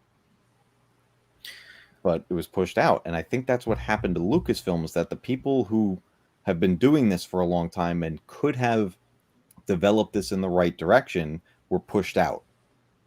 Yeah. And now you had new, and look, Disney and whoever else is in charge with all that stuff, obviously they're going to have their own vision for something. And who am I to say, hey, you're not allowed to change the thing you just bought? Like, I'm just some guy. But as an outsider, I can look in and say, you made the wrong move, and here's why. But a lot of it you got to look at as it is a business at the end of the day. And even though it's something that we all love and cherish and always will, it's one of those things that unfortunately there is another side to this. There is a business side of it. And they thought they were making the right decision for the business, but forgot that there's a consumer base for this. Yep. Yeah. Now, based on that, it's a business decision. I think another thing that played into it is the people at Lucasfilm and Disney and whoever you want to blame was thinking, okay, the Star Wars name brings in money. The stuff we're doing with Marvel brings in money. Let's do the Star Wars name with the stuff we're doing at Marvel. So to compound on that, do you think if Marvel wasn't in the era that it was when we first started getting The Force Awakens and whatever else, do you think that it could have been a totally different Star Wars that we got if it wasn't the peak Marvel? Yeah. That Marvel MCU influence was just too powerful. It was. And I almost can't blame them. You're watching all of this success happen right in your own backyard. That's what the people want. Right? But it was two very different worlds. Yeah. Yes. And let's face it, I think go ahead. Which I think is why The Force Awakens was so acclaimed at the beginning. Why everyone loved it is because that's what people were into, the casual people. Some Star Wars fans like myself noticed something was off. And even the people that did notice something was off, most of them convinced themselves, oh, it's setting up the next story. And so they didn't really catch it right away for a lot of people. But I think really they were thinking they had an easy win with Marvel storytelling and Star Wars name. And they smushed them together, and it was just not the right ingredients. What Green Lantern is saying right here, people like steak, people like ice cream, doesn't mean they would be good together. Exactly. And I enjoy the Marvel movies. I don't love them, but they're fun. They're a lot of fun. Yeah. And I enjoy the movies. I think they did a good job with a lot of them. I liked Doctor Strange. I didn't really care for all of them. But they're fun and enjoyable, but it's not the kind of movie that I want in the Star Wars universe. Right. Obviously. Yeah. And just as a quick aside, everything we just talked about up to now, we should clip and submit to Echo Base TV. Yes. Absolutely. Yeah, fantastic discussion. See, this is why I like having you guys on, because we always like have these rational discussions and think about things. Yeah, Mm-hmm. we do. Prequels, everything felt heavy. Well, let's see. Nothing feels epic or transcending in the sequels. I guess you could say some scenes from The Last Jedi are fan servicey scenes in The Force Awakens, but everything feels underwhelming. And that's the thing about fan service. It's not necessarily bad. Fan service can be a very powerful tool. Yep. But they did not have the right kind of fan service. Yeah. The fan service we got in the sequels was literally, how did Valiant Renegade put it that one time talking about human member berries? Like, hey, remember when this guy was cool? Remember when this ship was cool? Remember when remember when you had the Star Destroyers in the Empire? Now there's thousands of them in Rise of Skywalker, and each one of them has a giant Death Star gun right underneath them. I remember Chewbacca? Yeah. I mean, here he is. He doesn't have to do anything, but here he is. Yeah. Yep. Yeah. You're right. Fan service is a good thing, and it's very powerful. And when you use it right, things can go very well. But that's why people like Easter eggs. That's why Easter eggs are so cool, because Easter eggs are fan service. It's for the people that take the time to notice those things or have the knowledge to notice those things. And to them, it makes them feel special because, they picked up on something that most people wouldn't. Yep. And fan service, I think, could be the exact same way and should be the same way. But when it's blatant and unnecessary, it's just... Pepperidge Farm remembers. I was cracking up in the last stream on UBM when you put that in there. So obvious in the Rise of Skywalker. They were copying Marvel, and Rey and Palpatine had the same conversation. Yeah, exactly. What was the deal with that? Change a couple words and it's fine. But it got so awkward. Yeah. I am all the Sith, and you're just sitting there like, oh no. She's gonna say it. Oh no. Oh no. I am all the Jedi. What does that mean? It's literally the meme of, hey, can I copy your homework? Sure, just change it a little bit so that the teacher don't know we're cheating. Yeah. And I don't know if you guys saw Theory's video like a week or two before Rise of Skywalker came out, saying this is how it needs to end, with all the Jedi Force ghosts right there, and Anakin comes back to defeat Palpatine. And he rewrote the ending before the ending even came out, and we were all like, it's got to happen that way or else. Yeah. And then it was according to all the rumors, and it was awful. Yeah. We got the voiceover from so many, but not a single one of them on screen. No, exactly. And then we should implying that Ahsoka was dead through that, and oh my gosh. Yeah. Now, real quick, to what Lord Crit was saying here, Palpatine had a presence to him in the prequels. In Rise of Skywalker, he had a presence until faced Rey, and then all those powerful aura just went away when you realize that this moment is Force. All of that is true, and that is especially sad because as forced as he was into this movie, let's face it, at least to me, Palpatine was the best part of that movie. Just seeing Ian McDiarmid playing Palpatine, because he had no choice but to carry that movie as little as he was in it, because they killed Snoke in episode 8, and I don't believe for a minute that Kylo Ren could have carried episode 9 as the villain by himself. And I'll be honest, when Palpatine shot the electricity up into the sky and started frying all the ships, that was amazing. It was. But so was the hyperspace ramming for the first 5 seconds. Right? Everything it's visually just with the hyperspace ramming, I was just like, oh. Can I tell you guys a funny story about when I first saw that scene, the hyperspace ramming? So I was watching it in the theater.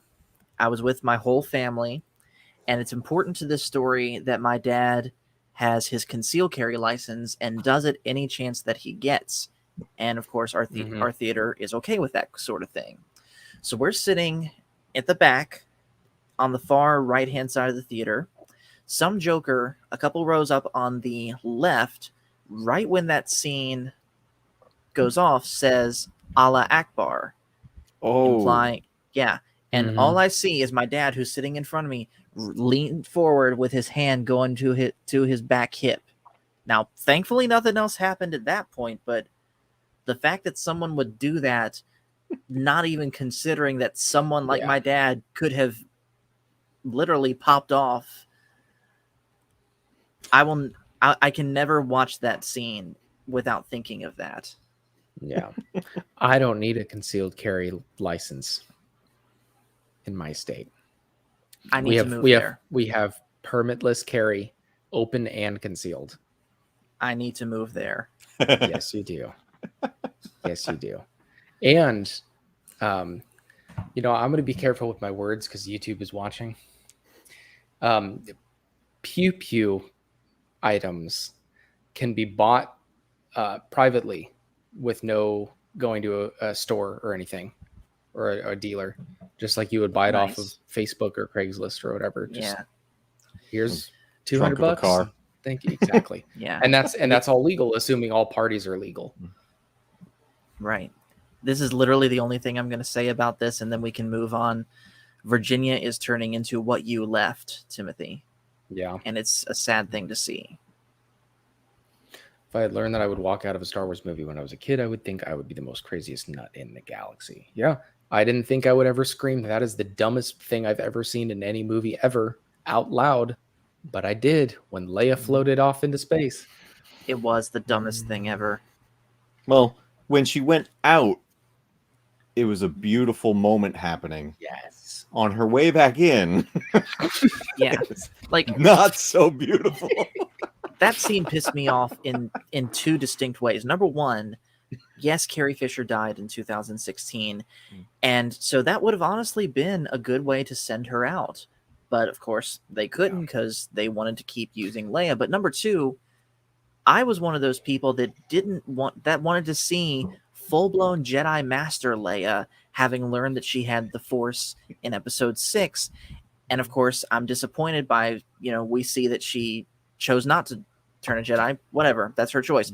But if she's able to use the Force to pull herself back into the ship, why couldn't she have just taken her Jedi training all the way and literally become the Mace Windu to Luke's Grandmaster Yoda in his Jedi temple? But then in Rise of Skywalker, they almost tried to imply that she did, even though she didn't. Yeah. Because suddenly, Rey's calling her master. And then we get a little cool flashback scene. Nothing is impossible. That doesn't count. It's a story for another time. When is that time, Maz? When is that time? Yeah. A good question for another time. That is the sequel trilogy in a nutshell. All right. I'm going to throw a little self-promotion out, if you don't mind, but if anyone's ever cruising through my channel, I clipped apart a 2.5-hour rant that I went on unintentionally about the sequel trilogy while I was playing Battlefront 2. And I just clipped sections of it and made them separate videos. And if anybody wants to see me kind of lose my mind a little bit, it's out there. I think we're all losing our minds. I don't have a mind to lose. The Navy took care of that. Well, I'm gonna hope I don't have one when we go watch through the sequels again. Oh my gosh, why did I agree to that? You want me to stream it on Discord? No. Just tell yourself this, man. It's for the good of your channel. That's what I told him. That's what I said to myself when I watched him again. All right. It's content. All right, I'm down. So I have to watch those again. I tried about a year ago to watch through episode 9 again because it was on Disney Plus, and why not? Just watch through it again, see if it's actually that bad.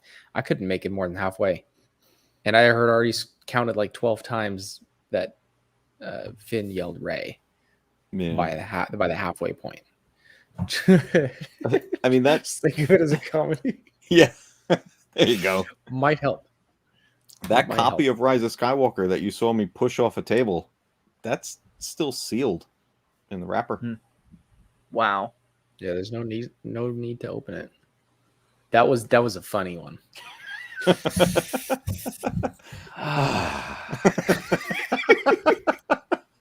Thank you. That was awesome. I was like, that's one of those videos you see and you're just like kicking yourself, like, why didn't I think of that? Probably because I don't have the movies. I have a problem. Let's talk about something Yeah. other than the sequels now and make ourselves happy again. Yes. Yeah, we got So- 20 minutes left till our 2-hour mark. Let's do something real fun. Let's see. So Oh, here, question. I want your guys' thoughts on this. The clone trooper that helps up Padme after she falls off the gunship, Rex or not Rex? That was a I thing say- going I around say about no. a month ago. I say no. Matt Cave? Because we know Rex was in the battle. Correct. Huh. That's interesting. So, flip side of the same question, is that Rex in Return of the Jedi now a rebel? I think they 100%. I think they confirmed that. Yes. Is Yes. it? Did they confirm that? They No, confirmed. it was one of the artists or whatever that worked on Rebels that said it was, but it wasn't anyone official at Okay. Lucasfilm or anything. Because Rex that had the whole confirmed it. look and everything at the end of Rebels, and Mhm. Yeah. cool. I'm 100% sure they made his character look like that to imply that that was Rex. But as far as an official statement, we haven't gotten anything. Headcanon is the best canon. It's Rex. We all know. Yeah, that. But headcanons can also be very toxic. Yeah, but I forget who said this, but it was somebody recently on, and actually it might have been one of you guys. Somebody mentioned something about canon and canon being what you feel is canon. It's what in your mind fits with everything, and which made me. I always come back to this quote. It instantly makes me think of my favorite quote of the entire saga, which is "from a certain point of view." For me, that's the most important line of dialogue in the entire saga, because it almost defines the whole thing. It changes how Yes. you view it. It changes the lens at which you look through everything. Right. But I would also give a word of caution with that and say that quote is a good quote, but it is also a double-edged sword, because the people that do like the stuff that Disney's putting out today can use that quote back against us. Which is, I think, actually is a good thing. Yes, it is. It is a double-edged sword, yes, but from a certain point of view, it's that's what makes Star Wars something that literally everybody can enjoy in some way. And I have nothing against anyone who wants to like the sequels overall. There's plenty of moments throughout the sequels that I really did enjoy, but it was for reasons like, oh, they could have done this or they could have done that. Or That's it looked cool. Cool. It was visually stunning, things like that. But to someone who really, really loves those films, personally, I'm jealous because I wanted to love those films. And I did too. Yeah, that's where but the thing I got what I'll never lose is the excitement I had leading up to those films, because that in itself was an experience. And I remember that feeling leading up to the prequels, because I grew up with the original trilogy. And when 1999 rolled around and we were getting a new Star Wars movie that I was able to go to the theaters and see, guys, I wouldn't trade that experience for the world. And that was my experience with The Force Awakens to a T. Yeah. Back to the Rex question. I don't think that's Rex. That helps Padme. Because I don't believe that clone trooper had any markings that would indicate as higher rank than just Right. a foot soldier. It was just like, because Captain Rex would have been, maybe not captain, but at some higher rank at that point, He would have certainly been at Right. least an ARC trooper. and that was just a regular Hmm. trooper. It's totally Right. seems like something that a certain group of fans are just kind of forcing into there to make an Easter egg where there isn't one. Yeah, Mhm. I think it was just some random clone. I mean, it could have been. I mean, you could in your mind make it out to be whoever, because later on Headcanon. down the line, yeah, exactly, headcanon. Like all the clones start off at a point where they got to earn their Right. stripes, basically. But a lot of them didn't do that in battle, because their first official battle was Geonosis. They had to have some sort of ranks before going out there, Already. Yep. right? So in Camino, they had a whole life, which is honestly one of my favorite things about the whole Clone Wars series. Of every episode that takes place on Camino or just focuses solely on the clones. Rookies was one of my favorite episodes. I think it was season 1. It was. Where- It was when Mhm. they're on the Rishi moon. Yep. That episode was incredible. I was like, the whole time, I'm like, I'm not even thinking about, well, what's Anakin doing? What's Obi-Wan doing? I was like, I was so Exactly. locked in. I was like, these clones are incredible. Mm-hmm. And they're individuals. They're Mhm. not just copy and paste. Yep. And at the extreme other end of that spectrum, episode 15 of 16 in the Bad Batch, seeing Camino completely emptied was the most haunting thing they could have Mhm. shown in It that hurt. show. It hurt. Yes. Oh, and yeah. that's again why I wish that the finale of the Bad Batch had been one long episode instead of part 1 and part 2. Yes. Agreed. Because it that broke it up too much. that gut punch, and then there's no time to grieve because you have to escape the sinking city, and then Mhm. coming up and surfacing and parting ways with Crosshair. Emotionally, that would have been a good resolution. Yes. I think that week in between kind of dulled it down for us. Yeah. But yeah, that was tough to watch. It just looked so wrong Mm-hmm. and eerie, and it's like going to the main street of your hometown in the middle of the night and seeing no cars. It's just not right. Yeah. Something weird about that. And it the feels were totally there, and it's something that, again, it's actually something I'm a little jealous of, because I experienced the Clone Wars and then Bad Batch a little bit differently, because I'm older than both of you guys, Right. and went through a bit of a different experience. But you guys were closer to that point of really growing up with the Clone Wars. And I've watched so many reaction videos of people who Star Wars for them was the Clone Wars series, and then going and watching the prequels for the first time. Like I forget her name. I saw this girl watch Revenge of the Sith for the first time after she had grew up with Clone Wars, and that was her all Star Wars for her. And her watching Order 66 happen, and all of her favorite characters are dying. Like, it was so powerful, and I was like, oh my God, I was like, I can't even imagine what she's going through right now. Yeah. Oh yeah. Because it was such a different way to experience it. Like, that's the next closest thing to actually being there in the scene as Order 66 happens. Yeah. Like, I remember she lost it when Plo Koon got shot down. She was bawling. Like, I was like, this is unbelievable. I'm like, this was her whole Star Wars world, and it's crumbling right now. Yeah. And I am excited for when my daughter's old enough to watch Star Wars. Because I get to see that for the first time through her. Yeah. And I'm going to do the same way my dad did with me. We're going to watch episode 4, then 5, then 6, like once a year on her birthday or something. And then 1, and then 2, and then probably Clone Wars. Yep. And then episode 3 extended edition with the Siege of Mandalore arc. Oh, that's edited in the 4-hour cut, which is my favorite movie in the world. That's my favorite movie in the world.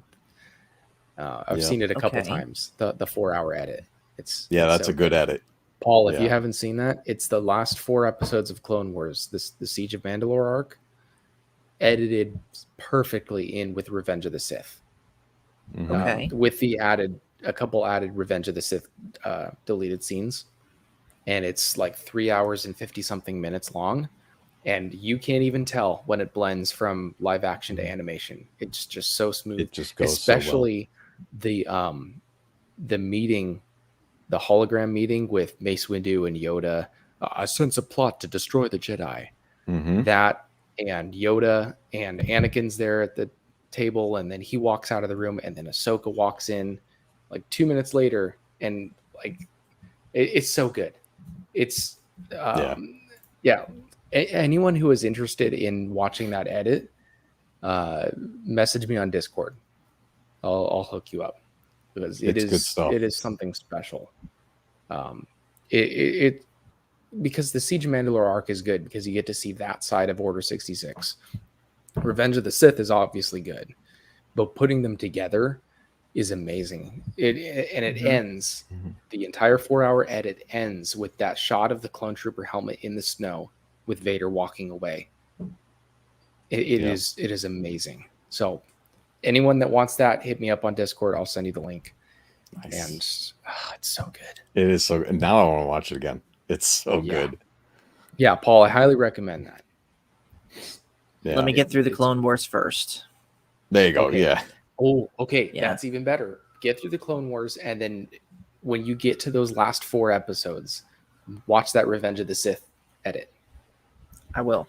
Tell you what. It'll be awesome. Tell you what. I have an idea. You mentioned earlier you liked having a stream of the 3 of us together. Mhm. Let's do it. Let's start doing a Clone Wars stream. Okay, And we I can, got to like, watch we through can- it again. My wife and I have never seen all the episodes, so Ooh. Yeah. So I'm doing Tuesday Night Trek, of course, with Golgo 13's Anime 101, Nerdporial, and Spock. 3 of us could do the Clone Wars, because honestly, it's long overdue that I watch the Clone Wars from the beginning to end. yeah, same. Yeah, it's good. Man, I waited a week in between every episode.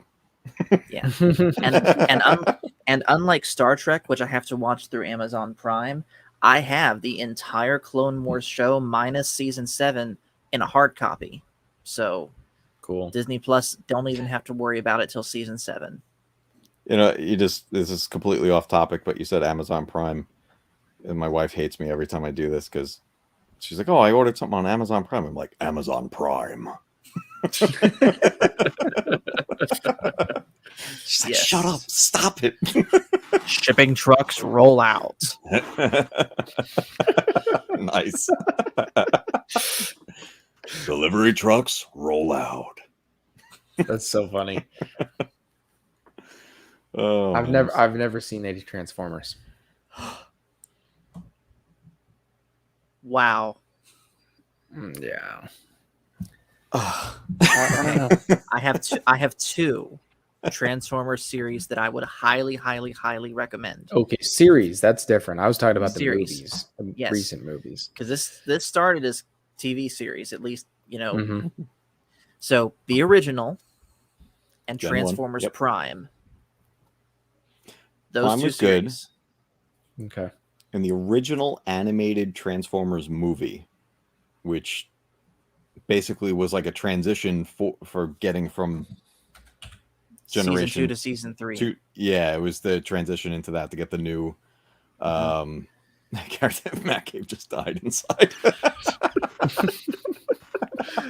I love the Transformers. That was, oh man. It wouldn't be the first time me and Matt Cave were on a stream together and Matt Cave died inside for someone not seeing something. It's true. My heart actually stopped a couple of times on that stream. Well, it's better than X-Wing dying on my channel.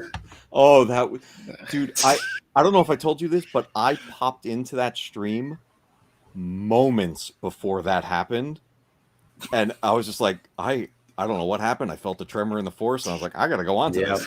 And then it happened. I was like, this is the greatest thing. Yeah, I was there for that too, and it was ridiculous. Yeah. And to be fair, that's probably how I'd react if I met like Ewan McGregor or James Arnold Taylor. Mm-hmm. Yeah. I'm weird, I guess. I don't think there's any celebrities that I would really freak out at if I met. I don't know. I'm just not like that. Because I've met a couple of my biggest heroes, and I don't know, one or two of them didn't turn out the way I thought. And then a couple other ones were just like the best people in the world, coolest people I've ever met. But I didn't like freak out. You know, I don't know. I don't know if I would Right. about any celebrities. I don't know. Yeah, I've met a couple here and there with my old job. I used to do custom home theaters, and you know we've done some jobs for people. I met Peter Boyle before he passed, and that was amazing because the coolest thing about meeting him was like his character on Everybody Loves Raymond. That was practically him. I was like, this is incredible. But he was a cool guy. I'm jealous, Green Lantern. I got to play in a disc golf tournament on the same card. This was a pro disc golf tournament. I played on the same card as my favorite professional disc golfer. Nice. I got to play an entire round with him in a tournament, actually competing against him. Who was it? Oh my gosh, Eric Oakley. Why couldn't I think of his name? Eric Oakley. Okay. I thought you were going to say Macbeth. No, he's hesitate to call him my favorite just because he's kind of the best, and everyone knows he's the best. I've never met Paul Macbeth, but Eric Oakley was my favorite disc golfer, and met him. And at first, I was kind of like, "Oh my gosh!" Like I get to like Eric Oakley's like standing right there. That's so cool. And then I saw like where they put out the cards to tell you what hole you're starting on, and my name was next to his, and I was like, I get to spend the next 4 hours with my favorite pro sports, anything, like any sport. And nice. I got to play the whole round with him and talk with him, and he was giving me tips and stuff and just hanging out. And he was such a real person. And then I actually met him again a year later, and he remembered my name and asked me if my daughter had been born yet. Like, super cool guy. That's awesome. Yeah, it was a lot of fun. That was an awesome day. Yes, I did. I love that movie. Peter Boyle as Frankenstein's monster is just classic. Yeah. Right on. Well, we got 2 minutes left till our 2-hour mark. I think we should wrap it down a little bit. Again, if anyone didn't catch earlier, Mustaches on Mustafar is tomorrow at 7 p.m. I'll be here with Mr. 2 Star Wars Nerds, one of the other mustaches around the galaxy. And we'll be talking about Star Wars and probably dad stuff and other stuff. And yeah, it's going to be a lot of fun. So come back here tomorrow at 7 p.m. Pacific time for that. Yeah. Anything you guys would like to add before we shut it down? I think tomorrow, where is it? Oh, there's Strike. I think tomorrow I'm going to watch this. Oh, yeah. So I'm going to watch this tomorrow, hopefully get a review out the same day, but we will see. All depends on how late I get off of work tomorrow. You know, Strike, I'm sorry you joined right at the end. The final sip is all for you. There you go, Strike. And I'm so happy you survived your stream. Oh, by the way. Did his toilet survive the next day? Oh, God, I hope so. Real quick, before we end, Timothy, have you mentioned Nerdy Disciple on here yet? I have not. Let me do that right now, and let me get the link real quick. Okay. For that. So while you're doing that, I'll mention it real quick. So Timothy and I are partnering up to start a new channel together, and it's going to be a Christian channel called Nerdy Disciple. The biggest thing we're going to do on there is we're going to have live streams of worship sessions and Bible studies. And we've been beating around some other ideas like reviewing Christian movies, talking about how, the Christian faith and Christ is represented in pop culture and things like that. So we'll get some content out on that soon. But yeah, that's what we've got going on with that. Yeah, and You're welcome to come and watch if you're, Christian, non-Christian. You can be an atheist and just, we attempt to have, or we're going to, like we were saying, we didn't have any videos up yet, but we're going to attempt to have really rational, thought-provoking discussion. I'll give my testimony on how I came to Christ. To give you the short version right now, I grew up in the church. Parents, grandparents, great-grandparents all went to church. So grew up in the church knowing what the Bible said and everything. In high school, I didn't really act on that. It was just something I knew and like, oh, of course I'm a Christian. That's, of course. Wasn't really real for me, which is scary because I was a worship leader in the church at the time. And it's scary that someone can be serving in the church and not an actual follower of Christ. It's kind of scary. And logically, I looked at a bunch of religions just to kind of figure out, why do I believe this? Why is this what my parents believe? Why is this what I've been taught? Looked at a bunch of other religions, looked at Christianity, and logically determined that Christianity is the only thing that makes sense. It's the only thing that can make sense if you really pick it apart, which shocked me because I always viewed Christianity as an emotional thing, that you have an emotional response to the pastor giving an altar call, or you feel Christ pulling on your heart emotionally and you accept him. But the logic aspect of it kind of shocked me, how everything kind of fit into place. So that's the short version of my testimony. We can have a whole stream talking about our testimonies, Paul, I'm sure. I think that would make a good introductory video for the channel. Absolutely. So if anyone is interested in that kind of a discussion, check out the Nerdy Disciple. I put the link in the chat right there. Subscribe. And again, if you're a Christian, if you're non-Christian, it doesn't matter. We'd love to have you to view our discussions and hear what we believe, because I'm a firm believer that if you are not willing to listen to other viewpoints, then you don't have solid viewpoints yourself. I welcome people challenging my faith because that's how I get more sure in what I believe. So if anyone's interested in that, check out the Nerdy Disciple.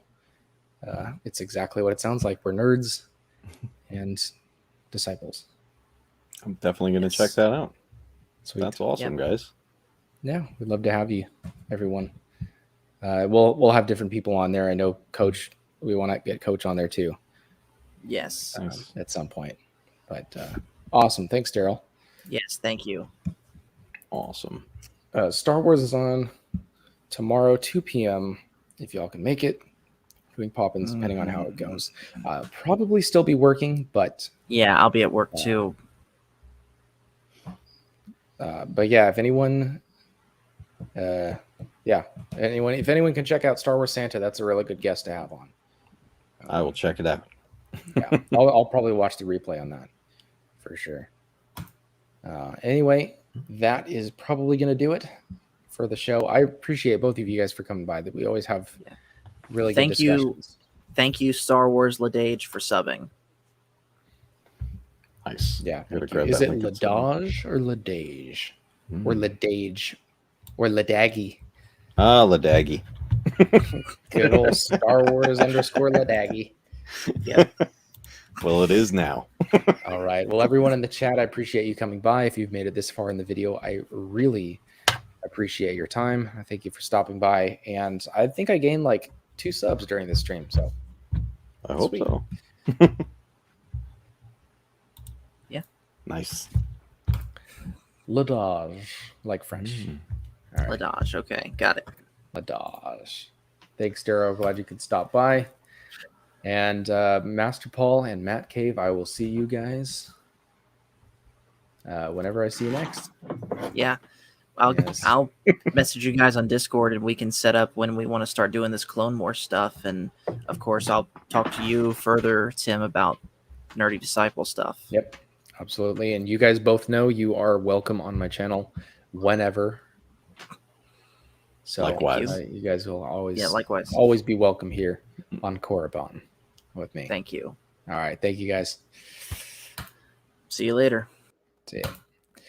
Well, everyone that is still here, I appreciate you guys stopping by, leaving your likes and comments and stuff. And whether I ever get monetized or not, it's not a big deal to me, but the community that we have here is really cool. That's the best part about doing this whole YouTube thing, because making videos is a passion of mine. It's really fun, but being able to connect with you guys is also a whole lot of fun. And I've met some really great people on here. Join my Discord, links in the description. If you want a Coffee on Korriban mustache mug, link for that is in the description as well. Again, I made the price really low on those, so you guys can buy it if you want. I'm not making any money off of it, but if you want a mug, then there you go. Again, if you've made it this far in the video, I really appreciate your time, and I will see you wherever I happen to see you in the galaxy.